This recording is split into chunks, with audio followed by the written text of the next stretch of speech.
All right, everybody, welcome back. Sam's Army Summer Soccer Silly Season, episode 10. We got a lot to talk about this week. We're going to start with Premier League, where we'll talk Spurs versus Newcastle, Xhaka to Sunderland, and the 2025-26 Handicap Champs. Halftime will be a Tyler Terens-related weekly What If. Round the World, MLS Minute, and a Leagues Cup sales pitch. Stoppage time will be Ivan Toney's best bets and everyone's favorite segment, GOAWs, per usual. Now, time to welcome in this week's panel of beauties, starting with Mitchell Goulet, a.k.a. Overtime Mitch, who is fresh off a trip to Austin for the MLS All-Star festivities, which we'll get into a little bit more in a bit. But give us your personal highlights and lowlights from the excursion, Mitch. Ooh. Highlights were the MLS hospitality. They treated us right. Got a lot of little gifts. Got a lot of No, you'd be surprised. Once a year they roll out the red carpet for folks like me, and I was one of the only soccer specific. A silent thumbs up from Tyler. I was one of the only soccer specific media outlets in this press trip. There was like a food vlogger, there was a tech person, there was a fashion person. Yeah, they kind of brought in people from all walks of life, so I got to meet new friends. But the food, the experiences, all together, and I'm not just saying this because I want to come back. They know how to treat a lady, let me tell you. So that was one of the highlights. Sebastian Berhalter was he walked over to me and was like, "Yo, what's good? Overtime Mitch in the building," and that was kind of cool, you know. So yeah. he's forever stamped in my book. And then the low light, dude, it's hot. It's so hot in Austin, Texas. This is my first time there, and I saw folks running at like 2 p.m. Insane. It's 100 degrees minimum without humidity. It's just an insane level of hot. There's no shade to be seen anywhere in the city. I don't know how players played. I'm still sweating thinking about it. Overall, good trip though. Good stuff. Also, we got Tyler Terens, who hates flights to Minneapolis almost as much as Minneapolis flights hate him, apparently. Got a little delay this week, so we're not going to talk about Minneapolis. Give us your favorite city to call a game in. Cincinnati. Next question. Fair. Second favorite city to call a game in.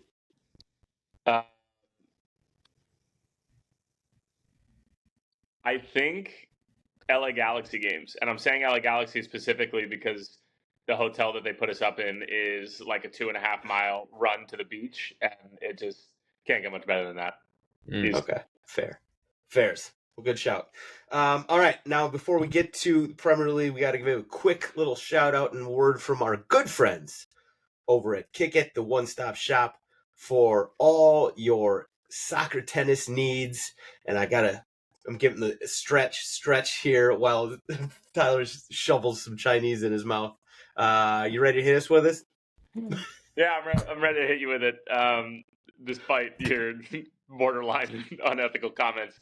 Anyway, kickit.net, Coach Sam 25 is going to get you off of basic soccer tennis set. And if you haven't done it by now, you're late to the game. I'm sorry, but you're late. You done fucked up.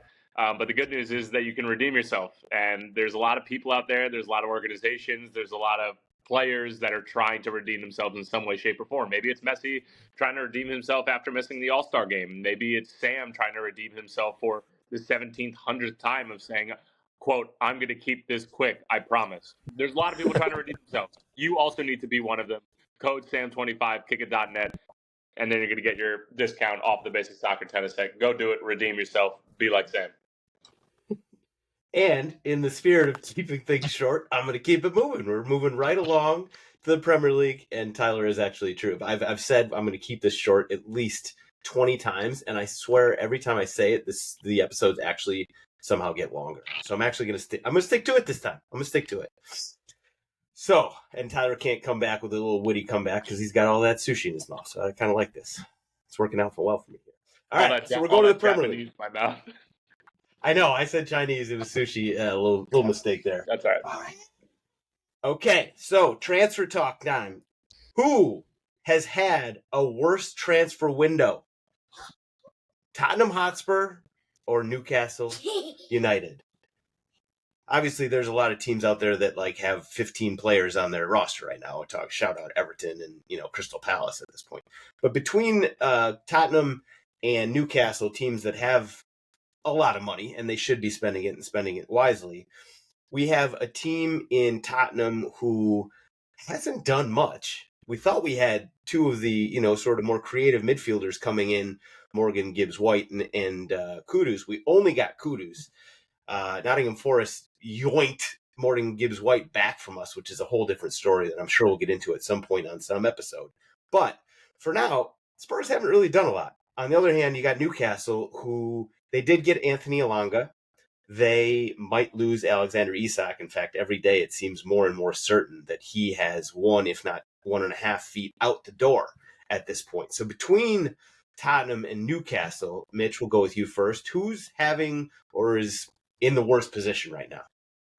They're both pretty underwhelming, like the business done so far. I think Newcastle is more affected by the business not done, because the narrative from the start of the end of last season has been Isak's gone. Whichever club he ends up going to, it didn't matter. Like the headspace of every Newcastle fan, Isak himself, and every club around the world that needed a 9 was Alexander Isak is up for sale. And so if this transfer window opens and closes and Isak is still at Newcastle, that's a weird locker room to go back into. They would welcome him with open arms, mind you, and he would. It ain't happening. It's a done. No, I don't think so either. Like I think he's gone.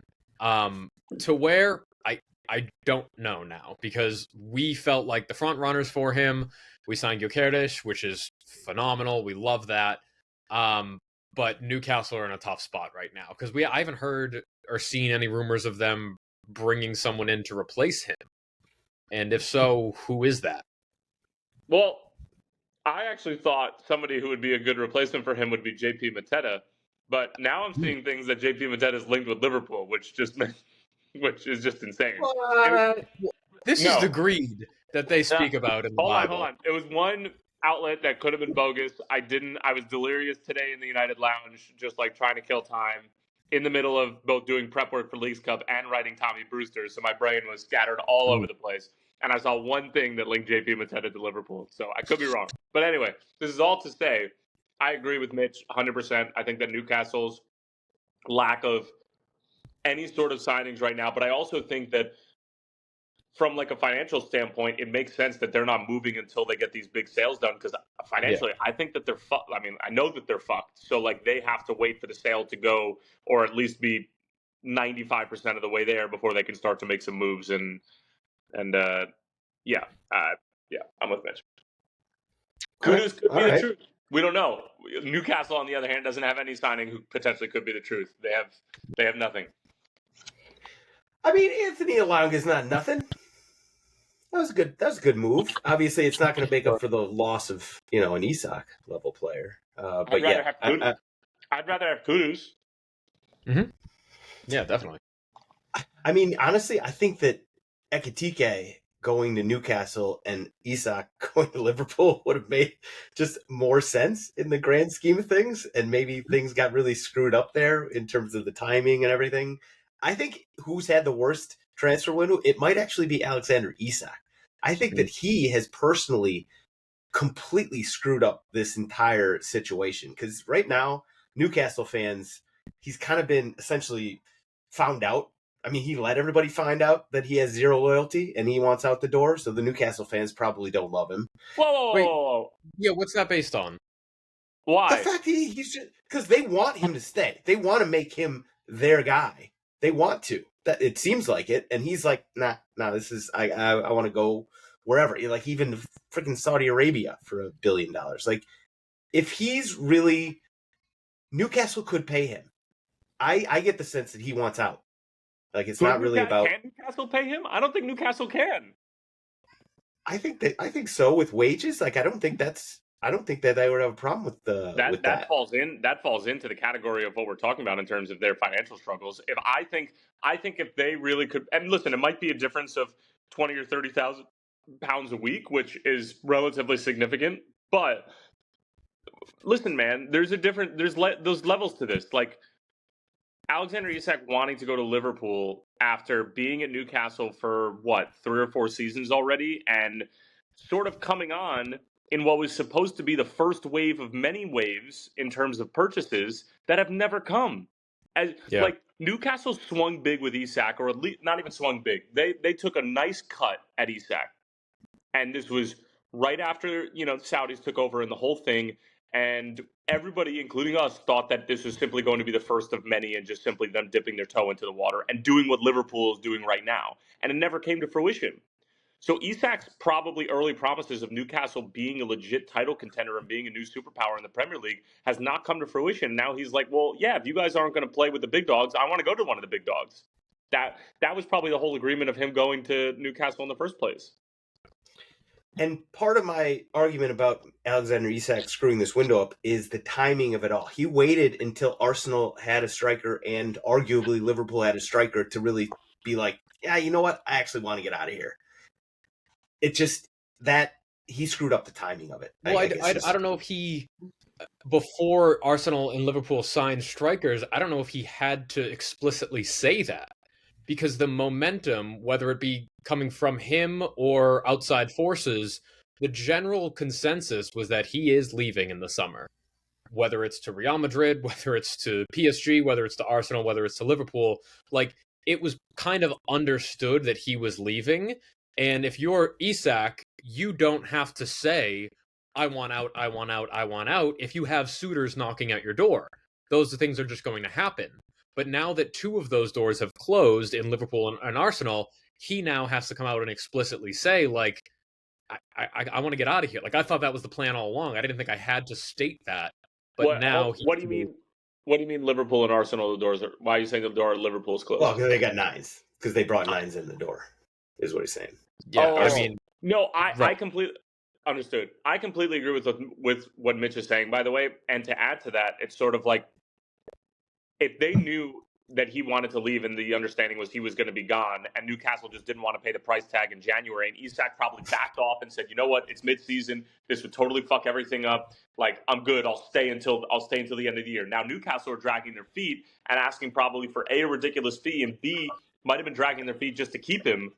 And I think it's only public now that he's sort of putting pressure on them to make sure that the deal gets done. I think Newcastle are kind of in the wrong here, or at least in terms of how I'm perceiving it, is like they're not doing what they're supposed to be doing and probably executing on a transfer that Isak's wanted for over a year now. Like, I don't know. I don't know. Sure I guess maybe I didn't have the...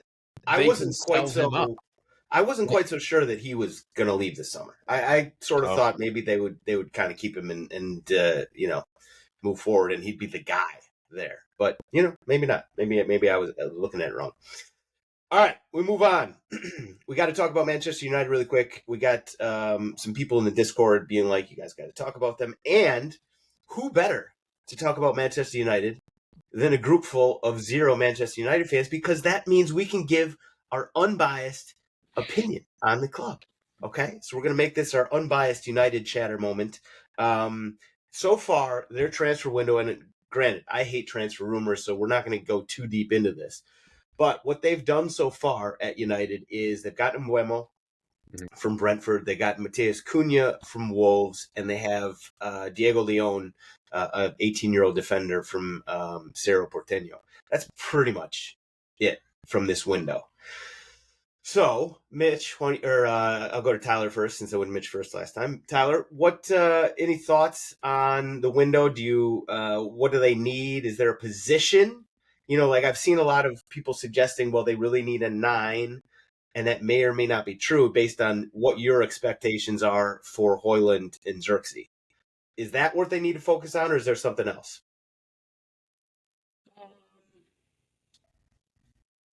Yeah, like, I think that they do need a number 9, but at the same time, like, are you really going to, abandon ship on both Højlund and Xerxes, who you spent a fuck ton of money on at this point in time? Like, you really going to do that now?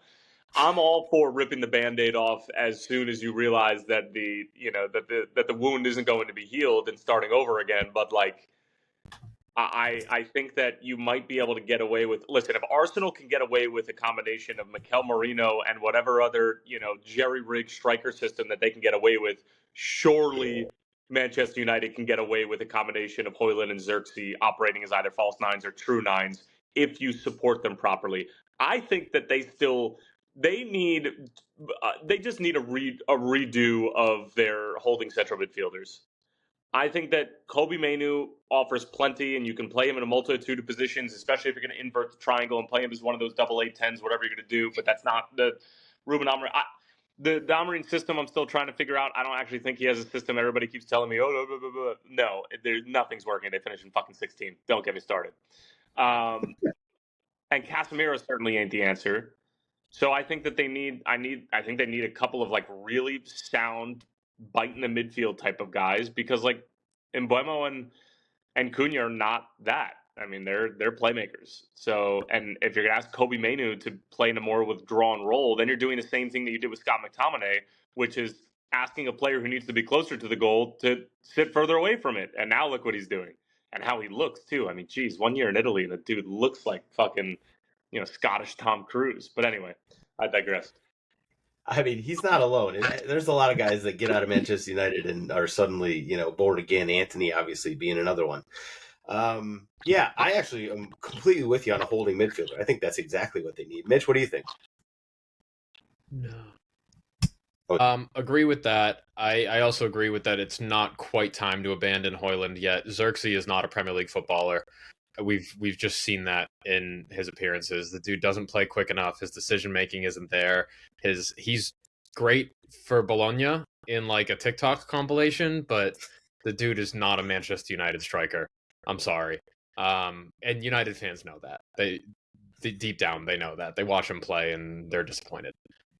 Mbeumo and Cunha are great signings.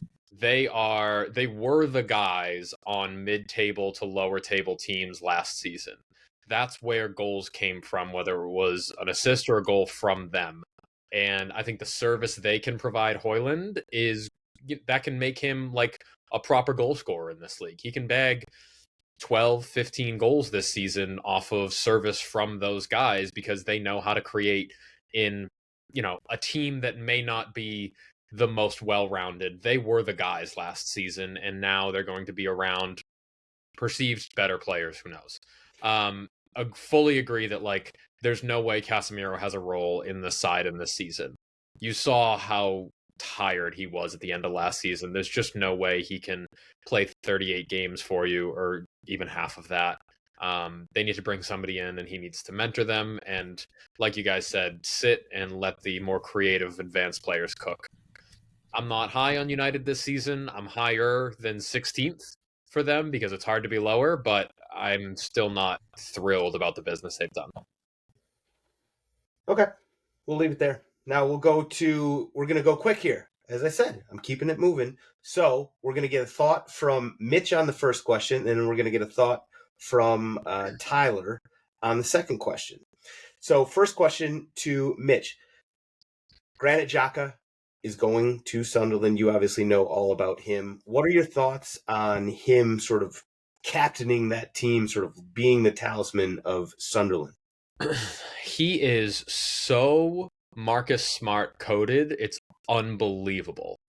He was the hustle and heart guy. All right, we'll start chronologically here.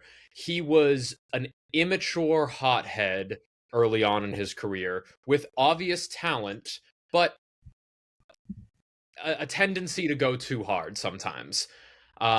He evolved with us into a dependable playmaker, an honest leader, and a great all-around player. He left to go find greener pastures slightly before we were ushered into, call it the golden era of Arsenal. I know it's not the golden era, but just stay with me for the Celtics analogy here. Yeah. So he left slightly before we reached our recent peak, which is for the Boston Celtics last season or the season before being a championship, and for Arsenal second, I guess, which is upsetting. But all this to say that like I'm a huge fan of Granit Xhaka. I'm a huge fan of the way he conducts himself now at this stage in his career, and I think he can take a Sunderland team and maybe keep them up.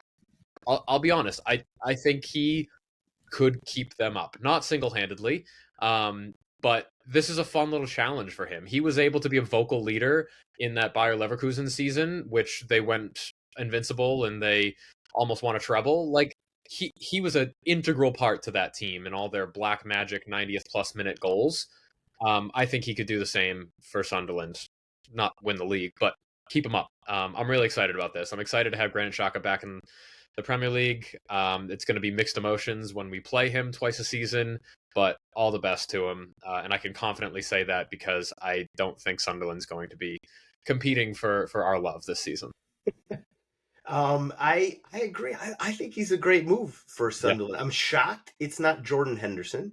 You got these guys that are kind of, they're aging, but clear leaders. And Sunderland, Henderson is a Sunderland kid. And I'm shocked that it wasn't him. There must be something going on behind the scenes. I think Xhaka is a great get for Sunderland. He's only 32, right? He isn't like 35, 36. No. Like he's still got a little tread on the tires. And people were asking me in the Discord, if you're not in the Discord, get in the Discord. We got a 24/7 footy chat going on all day, every day. But basically, people were suggesting, why do you not hate Granit Xhaka? Granit Xhaka, it's a fair question, I think, because I hated him when he was on Arsenal. But he's the kind of guy where when he leaves Arsenal, I was okay. I'm okay with Granit Xhaka. I don't have beef with him. It's the guys like Jack Wilshere and Chesney. Those are guys that I will hate them for the rest of my life. Granit Xhaka, I actually appreciated the way he played.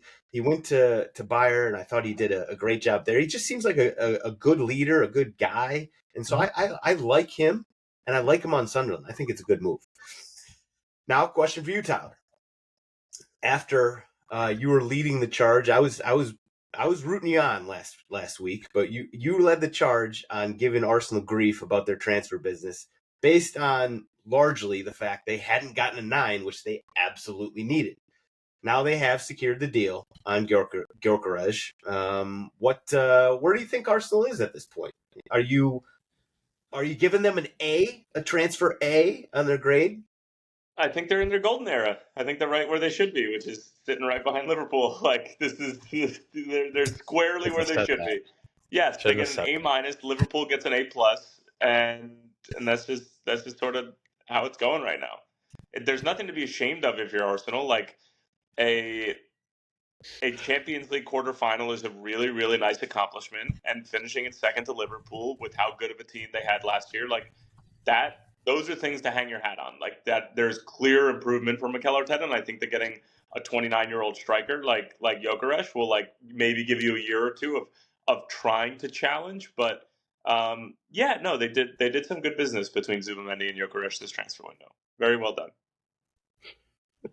I knew that you were going to give him a compliment, but it was just completely dripping. I actually didn't take any of that as patronizing. I agree with pretty much all of it. Yeah, I mean, the tone was patronizing, but the words that were said were not. They were so true. Like, Liverpool have done better business than us this window. We get an A-. We did finish second. We did reach a Champions League quarterfinal. We did sign a above average striker. And I am happy with our business this window. I don't know what more we could have done apart from bringing in Eze, maybe, and there's still time for that, and there's still rumors. But yeah, overall, I don't disagree with anything that was said. Jonathan Powell in the chat brings up a fun one. Sam, can you say the last name of the striker that Arsenal signed? I'll try one more time, only because I know it'll provide a lot of entertainment for everybody. Gyökeres? I honestly have no idea how you say it. That wasn't bad, yeah. Gyökeres? Yeah. So here's the thing. I'm going to say it one more time because I'll probably screw it up this last time. Gyökeres. I actually like him. I really, really like him. I think he's going to be a great striker for you guys. I wanted him last year. I hope I'm dead wrong on this, obviously, but I think he's actually going to be a great signing for you guys and probably exactly what you needed. Hopefully that doesn't work out, but that's my baseline guess, unfortunately. Okay, that's enough being nice to Arsenal. Now, let's go to this one. We're going to keep short because I actually love this question. I love this segment, but it's a little too early to really give some learned opinion on this, but season handicap champs. This is a thing we'll talk about again right before the season starts. But basically, the bookies come out with a list of odds on every single team. Now the odds are exactly the same. They're all 15-1, but each team gets a different number of points. And the points, are based on what bookies think at the end of the season, how many points you're going to need to then win the season, based on what you earn on the field plus this number of points. So, for instance, Sunderland is currently getting 50. They're at plus 52, meaning that whatever they finish the season on points wise, let's say it's 40, they get 52 points, which would be 92. That's what the bookies are saying Sunderland would need to win the league. So the handicap champs, if we will. So this probably will not be a surprise to you guys, by the way, but the reigning handicap champs of the 2024-25 season was Nottingham Forest, who very much overperformed last season. They actually ran away with the handicap championship. They won by 14 points. I was gonna give you guys a pop quiz on who finished, second, third, and fourth, but I won't do that. I'll give you the quick one because we're keeping it moving, Tyler. Brentford finished second. Fulham finished third, and Bournemouth was fourth, followed by Liverpool, the actual champs. But that is all to say, 2025-26 handicap champs. Let's have a very early, very premature. We're not getting held to this prediction. This is just a very early one. Adam F. actually asked in the Discord chat, did Spurs get 60 points? No, they are not getting 60 points, but the fact you asked, I will give you the list of what people are getting. Thank you for asking. In speaking of patronizing way. So Liverpool is getting 0 points, right? The bookies think that they are the favorites going into the season. Liverpool gets 0 points. Manchester City and Arsenal both are getting 3 points right now. Chelsea 12, Newcastle 15, Manchester United 21, Aston Villa 22, Tottenham 22, not 60. Brighton is getting 27, Nottingham Forest 32, Bournemouth 32, Crystal Palace 33, Everton and Fulham also on 33. West Ham is getting 35 points. Brentford is getting 38 points. Wolves 39. And then you got the three newly promoted teams. Leeds is top among them. They're only getting 43 points. Burnley 51. And last, hopefully not least, I am rooting for them, Sunderland is getting 52 points. So, looking at that list, very preliminary prediction. Mitch, what do you got for us? That's a pretty steep drop-off between Arsenal and Chelsea. Chelsea being given 12 points feels like a lot, but it is Chelsea. I'm a little biased because I did just watch them win the Club World Cup in a game that I thought PSG was head and shoulders the better team, and they just rolled over. I was in the supporter section for that game. I don't think I've been on since the Club World Cup final, actually. I was in the supporter section for the Chelsea PSG game, and I had to celebrate enough to where I wouldn't be asked questions, but I also wasn't going to celebrate. What am I going to do? Rejoice with Chelsea's success. All this to say, I think Chelsea at plus 12 will overperform that. I think Chelsea come in fourth this season, and I think it's tighter than 12 points at the top. Okay. I think that's a fair shout. I was looking at that as well. They're not my pick, but I don't mind that shout. Tyler, I don't think likes that. He was talking a lot of trash about Chelsea. Who do you got in the handicap champions? No, I just said in terms of Chelsea being a legitimate title contender and them being 10 points off of Liverpool and then outperforming and then with their 12 points and being the handicap champion, that makes sense to me. I'm on board with that. I think that's a good job. I was going too far the other way. I was like, oh, who's going to have a Nottingham Forest type of season? That's probably not going to happen. So it's probably going to be a team that's finishing between 4th and 8th who's going to win this. By the way, I think it's criminal that City and Arsenal are on the same amount of points.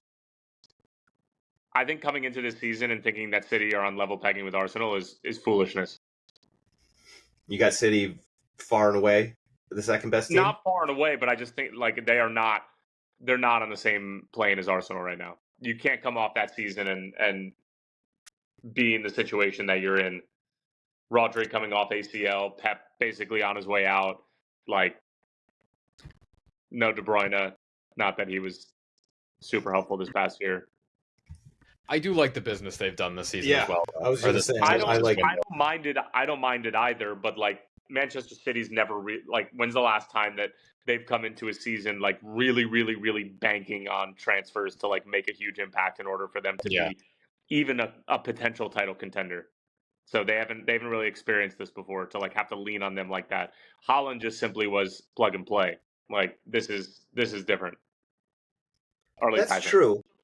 I think that's true. But I do think that I think that they greatly underperformed perhaps what they should have done last year. And I think Rodri is plug and play.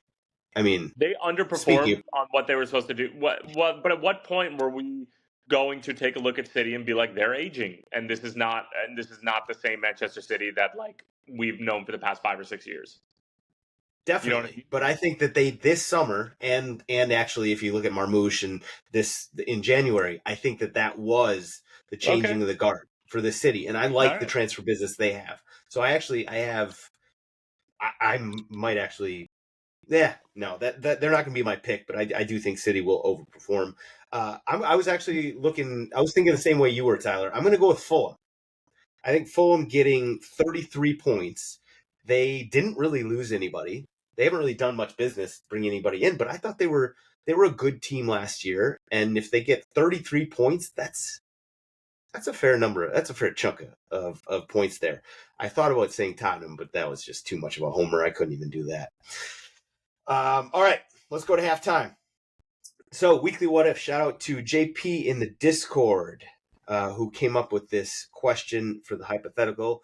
What if Tyler's color analyst got sick and he needed someone from the podcast to fill in last minute as his color commentator?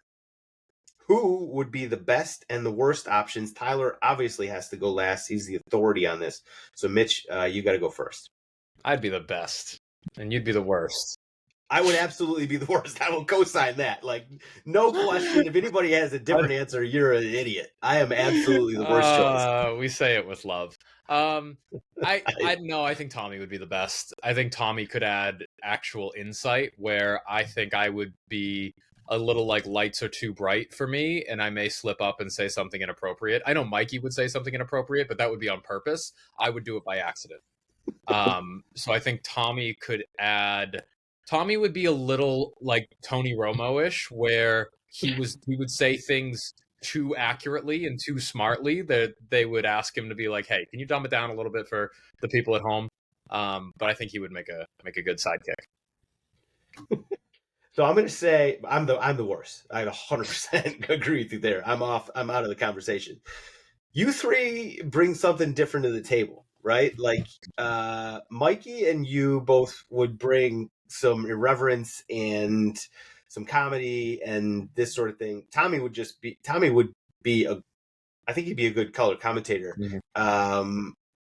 You guys would add something different to the mix, kind of like a Charles Barkley. Unfortunately, I think Mikey would absolutely say something way too inappropriate, way too fast, and he would get canned and probably bring Tyler down with him. And I think Tyler knows that. So I think Mikey's out of the conversation. It comes down to Mitch and Tommy. Ooh, I really don't know. I guess it'd be what you really do. You want to get some levity? Do you want some comedy, or do you want like a guy who knows what he's talking about? I'm going to go with Tommy. I'm going with Tommy. Thank you for comparing me to Charles Barkley. Appreciate that. You're welcome. Tyler, what's the final answer here? So I think that you guys, obviously Sam is the worst. Yeah. I think you guys are underestimating Mikey's ability to reel it in when he has to. And if I'm asking him to reel it in and be able to toe the line for a network television for 2 hours, I think he can do it. Mikey's very successful at what he does, and he is that way for a reason. I think he can find a sweet spot, and he's a huge critique of commentators. And like I've solicited him for advice before and some critique on my own call. Like I think he'd be able to find the sweet spot for 2 hours. Would he toe the line and maybe get some network execs panties ruffled up a little bit? Absolutely, but like I think that people would tune in to hear him. So I'm gonna go with Mikey. Okay, it's interesting. Everybody got a vote. I like that. I like how that worked out. All right, round the world time. Actually, quickly before we get to the MLS, the MLS hit and quit it minute, and also All-Star game. There's one thing I want to ask you guys about that's actually about the Premier League, but I want to slip it in here for obvious reasons. Arsenal and Tottenham are playing each other on Thursday in preseason in Hong Kong. Mitch, do you love this? Do you hate this? Are you ambivalent? Are you agnostic? Is it an abomination against the, Jesus Christ, our soccer Lord and Savior? What do you think here? I don't care about preseason friendlies in Hong Kong. That's Okay. good. It's the same as preseason friendlies in Philadelphia. It's fun and it's going to be diet Arsenal Spurs, but it doesn't mean anything. Like we can meme about it on Twitter and everything, but at its core, it doesn't. I don't take this as any indication of what the season's going to be like, and I don't put any stake in it. So 100% agree with you on that. My issue is that it's a special game, and I don't agree. like this. I think it's bullshit. It should not be played in Hong Kong. Derbies or in preseason. Derbies need to be kept pure, and I think that making a friendly a derby match ruins the concept. Like when those two teams take the field together, it doesn't matter whether or not it's Sunday morning in Cincinnati at Stargell Stadium, or if it's at the Tottenham Hotspur Stadium or at the Emirates. They should be out for blood every single time. And the only way to keep that mentality is to not have preseason games with the two biggest rivals, arguably two of the biggest rivals in the Premier League. So that's a good point. Premier League and World. But do you not want other global audiences exposed? No. They can fly. They can come fly and see the game. Or if it's going to be if there was like a United States series, and I know that some English people are going to have an aneurysm at me just presenting this concept, but if there was a series where they would come over similar to the NFL and play competitive games, then that's fine. It's a competitive game. It counts. Don't fucking put friendly next to that derby. That's just, it's sacrilegious. 100%. I'm with you 100% there, Tyler. All right. Let's get to the hit and quit an MLS minute here. We're going to keep it short. We're going to move it. We're going to keep it moving, but we got to get the minute in. Everybody needs their MLS minute. Minute man, what do you got for us for the past week? All right, so I'm going to have to lift up my phone here because my internet sucks, and these are all the matches that occurred leading right into Leagues Cup. Obviously, there are some teams who are not participating, but let's start in Foxborough, Massachusetts, where one Tyler Terens did tell you that part of your parlay should be Montreal moneyline over the New England Revolution. And what do you know? Montreal get it done by a score of 3-1. And as we speak, Alex Bono is getting investigated for the MLS's gambling policies. Meanwhile, let's go over to North Texas where NYCFC take down Dallas by a score of 4-3 in a shootout at Lower.com Field. How about Orlando City bouncing back? And they've been on a weird run in this portion of the season. 3-1 over the Columbus Crew at Lower.com Field. And the Crew followed that up by pissing away a 2-goal lead against the reigning Liga MX champions Toluca in their opening Leagues Cup match. And they draw 2-2 and then lose in penalty kick shootout as we're recording this on a Tuesday night. Meanwhile, the City of Angels, Portland Timbers, get it done against Steve Tarundolo's side by a score of 1-0. San Diego FC and Nashville, cross-conference matchup, two of the best teams in MLS at the moment. And San Diego win it by a score of 1-0. They are my Supporter Shield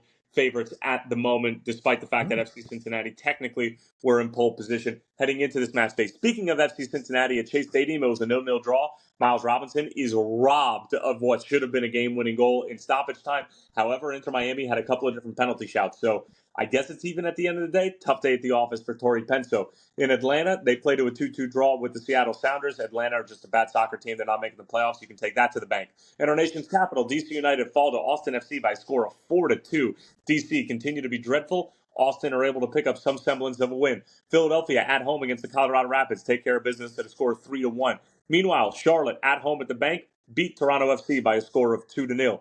St. Louis City at home against your Minnesota United Loons, and it's Kelvin Yeboah with 2 penalty kick goals late on in the game to get it done by a score of 2-1. St. Louis also, like Atlanta, bad soccer team. All the architect of his own demise is Lutz Pfannenstiel. He is to blame for all of this, and the sooner that he goes, the sooner that franchise can get back on track. Meanwhile, in the Windy City, Chicago Fire 1, Red Bulls 0. Big win for Greg Berhalter and company. Real Salt Lake at home against San Jose bounced back after that disappointing loss against FC Cincinnati with a 2-1 win over Bruce Arena's San Jose Earthquakes, who are starting to skid a little bit. And then the Vancouver Whitecaps, who just recently signed Thomas Müller to the tune of $400,000 in GAM for the discovery rights to the German legend, take down Sporting Kansas City by a score of 3-0, and that will do it until August 9th when they resume Major League Soccer play. Well done. I'm a little shocked that you didn't say my Minnesota United Loons, but that's okay. That whole situation with Thomas Müller and the $400,000 that they basically got ransom money from Whitecaps is so ridiculous. It's not ransom money. Well, hold on a second. If they held him hostage, it's definitely ransom money. Sam, Marco Royce just went for 300. It was the same thing. Marco Royce just went for 300,000 to LA Galaxy. Charlotte had the rights, and they held out for a little bit too. They wanted more money. The original price tag was like 100,000 on discovery rights. If you have something that somebody else wants, it's called supply and demand. Run up the fucking price. It's capitalism. That's how we do it in this country. I agree. The fact that they were well within the rules. It's legal. It's completely, perfectly legal ransom money, but it's fucking ransom money. And this whole rule with discovery rights is so stupid. Then get rid of the fucking rule. Then get rid of the rule. That's what I'm saying. I'm not criticizing FC Cincinnati. I'm not criticizing. I'm criticizing the rule. The rule is stupid and needs to go. That's my point. Now, I really wanted to get into the All-Star game, but we got to keep it moving. I'm sorry, Mitch. I know you were there. Nobody cares. I'm sorry, but agreed. And including the whole Messi didn't play and Messi's suspended. I don't give a fuck. I give zero fucks about that. The vibe that was there. So I'll touch on this very, very briefly. Nobody expected him to show up. He wasn't on any of the signage around the city. He wasn't on any of the promotional material. The jersey was being sold, but nobody actually expected him to show up. And then the day of, they announced it at 10 a.m. that oh, whoa, he and Jordi Alba won't show. And everybody was like, whoa, that's crazy. That's it. But then, of course, all the media people are like, oh, this is, he's in his contract. Nobody cared. I don't think fans gave a shit. I don't think they cared at all. No, because nobody expected him to, right? Yeah. No, all they want is for the rules to be upheld. They don't care if he participates in the All-Star game. It's just simply, if you're going to put down the rule that somebody gets suspended if they missed it, if they're not injured, then follow up on the rule. I think that's the only thing the fans actually cared about. And they did. And they did. And they suspended him. So, yeah. Story over. Open and shut. And honestly, Messi getting a suspended or whatever, missing a game, you could argue that's actually good for him in the long run. He needs a little rest and whatever. So this whole fucking thing, I thought you were gonna be he needs to learn some discipline or something. No, fuck that. Nope, we're moving on, boys and girls. Heard that ego on that Lionel guy. We're on to stoppage time, or Ivan Toney's best bets. Thankfully, we don't have Tommy to ruin my bets by basically saying he's going to go the opposite, because his jinx actually worked last week. I only went 2-3 on the week. That's a terrible week for us because we have been killing it, but that's all right. I got a good list here for the overtrain, 5-a-side. We're going Wednesday through Sunday, one a day. These are all going over. We're starting with Wednesday. We're Rangers and Panathinaikos in in Champions League qualifying. Love this game. That's my favorite of all 5. On Thursday, Cruz Azul and Seattle Sounders in League Cup. Friday, we're going to Bundesliga 2. I'm breaking my own rule. I usually say you have to wait till at least the second week to bet on a game or bet on teams, so you at least get a little flavor of what they're all about. I can't do it. When Schalke and Hertha Berlin play, they score 1,000,000 goals. So I'm going that one on Friday. Saturday, we're going to the Finnish second division where, oh God, here goes the pronunciation. It's going to be terrible. KPA, K-A with a little umlaut over it. P-A is playing Yips. I'm not going to say it like you guys want me to say it. Yaps, J-A-P-S. That's in the Finnish second division on Saturday. And then Sunday, we're finishing strong in the Bolivian Premier League, where the strongest, that's actually the name of the club, the strongest is playing Blooming. Okay. Mitchell, what do you got for us? I didn't know there was a club named The Strongest. I Oh, also listen, love that they you're got the like, strongest. They got always ready. Listen, the Bolivian Premier League has some wild I teams love and a that lot you're of like, goals. I have this steadfast rule, but ooh, Hertha Berlin is playing, so I gotta break it. Got to break it. Had to break it. I had to. I'm sorry, I had to break it. I know. So we got 3 games. All of these are going to be tomorrow. We're recording this on a Tuesday. These are all on Wednesday. Real Betis money line against Coventry City in a friendly. I have both teams to score in Pumas and Orlando City in Leagues Cup. And then staying in Leagues Cup, I have Club America money line against Real Salt Lake. Altogether, you're at plus 460.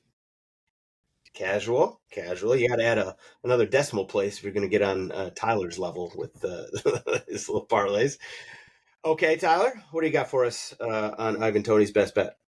So I'm going to do everyone a favor who's listening to this and give me until Thursday afternoon to listen to the podcast. So I like Monterrey to beat Cincinnati. Parlay that with Portland beating Atletico San Luis. And then a rematch of the 2018 CONCACAF Champions League semifinals between Chivas and Red Bulls. And give me a draw in that game. Oh, boy. I don't know if We're that definitely doing this on my phone right now, but I promise you it's juicy. It's got another decimal place as we were expecting. Well done. Give the people what they want. All right. We'll finish strong with GOAWs, everybody's favorite segment, especially when Mikey's not on here. Mitchell, why don't you take us? Why don't you take the lead here? Who you got GOAWs wise?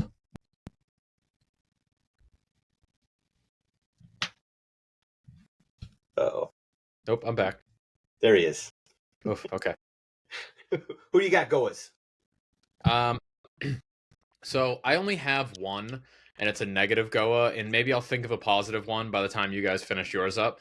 But it's Rory Jennings. And if you don't know this person by name, he is a talking head at TalkSport, and a clip came out of him fairly recently. I don't think it was rage bait. I think it was an earnest take. He was against anybody over the age of 15 wearing a soccer kit. He said he called it fancy dress. He essentially said it is a childish thing to do to have another man's name on your back. That is not how you properly support a football club. You're allowed to wear a little pin, or you're allowed to wear a scarf, or perhaps the colors of your team, but you are not allowed to wear a jersey that everybody wears. That is foolish and childish and immature. And I just think there's so many other things to be mad about. There's so many other stupid takes to be had. And listen, he's done his job. I'm upset about it, and I'm now talking about it on secondary media. So, like, he's done his job by saying this on the internet. But I just find it baffling that somebody feels that strongly about what other people wear. And it's something that's so widely accepted in the soccer world. Like, soccer jerseys, unlike American football, even basketball jerseys, soccer jerseys are like culturally significant. Soccer jerseys are fashion items. Soccer jerseys are incredibly versatile, and soccer jerseys are, more than any other sports jersey, a conversation piece for a team year in and year out. NFL teams don't change their jerseys like that. NBA teams very rarely do. MLB teams, maybe. I don't know. Who cares about baseball?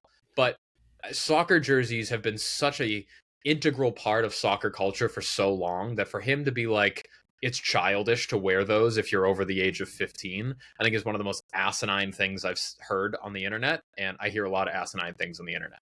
So my negative go this week goes to you, Rory Jennings. Fair enough. And you know, that is rooted in the old school tradition of European fans, because they never used to really wear soccer jerseys to soccer games. I think that has actually changed quite a bit. But yeah, America, we've never had that. We've never had that rule. Tyler, GOAWs, what do you got? I'm the Goa. My level of tolerance for going to Minnesota as much as I do, and the fact that I basically travel twice as much as my broadcast partner, I am the Goa. My level of patience and my level of understanding,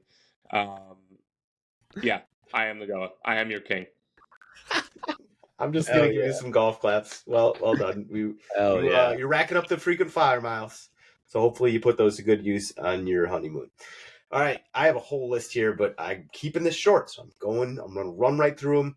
Honorable mentions: Chicharito Hernandez for going full Liver King on us on Instagram. Kevin Sullivan for scoring in his debut with the Manchester City U21s.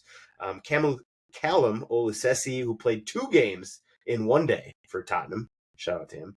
Arsenal for agreeing in May to let the playing cards company Topps include Thomas Partey in their 2025-26 collection for the club, which basically cements the fact that they were going to try and re-sign him, which is just a terrible look.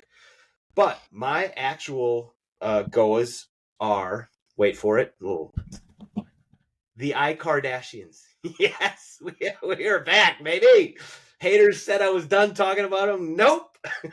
We got another twist in the dramatic love, let's say, hexagon involving Mauro Icardi and Wanda Nara and China Suarez, who is Mauro's new girlfriend, and Argentinian ratchet rapper El Gante, or whatever his name is, Wanda's new boyfriend. And then you got Maxi Lopez, obviously, and maybe there was some Mauro Icardi ex-teammates involved at some point. Anyway, the new update is that a video hit the internet, allegedly showing Mauro's ding dong.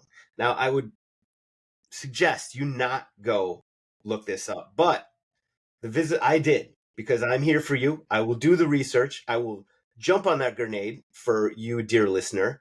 I did the research, and I'll be honest, the tattoos suggest it looks like, it might be him. He has some very identifiable type tattoos. It's a terrible video. I'm not even going to describe it to you. Unfortunately, the internet ran with it and are now saying that he is not packing heat downstairs. And Mauro is now suing Wanda for basically claiming that she leaked revenge porn to somebody who then posted it on the internet.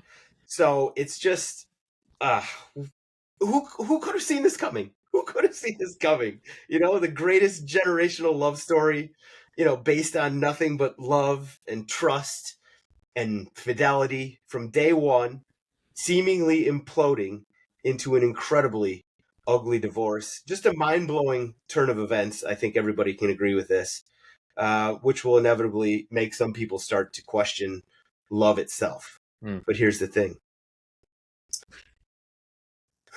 No, that's not happening. Yes, the iKardashians couldn't make it work. And so you're thinking, is there hope for the rest of us? I'm here to assure you, everybody. Team love, come closer, come a little closer. This is just a bump in the road. Love dies only when we stop believing in it.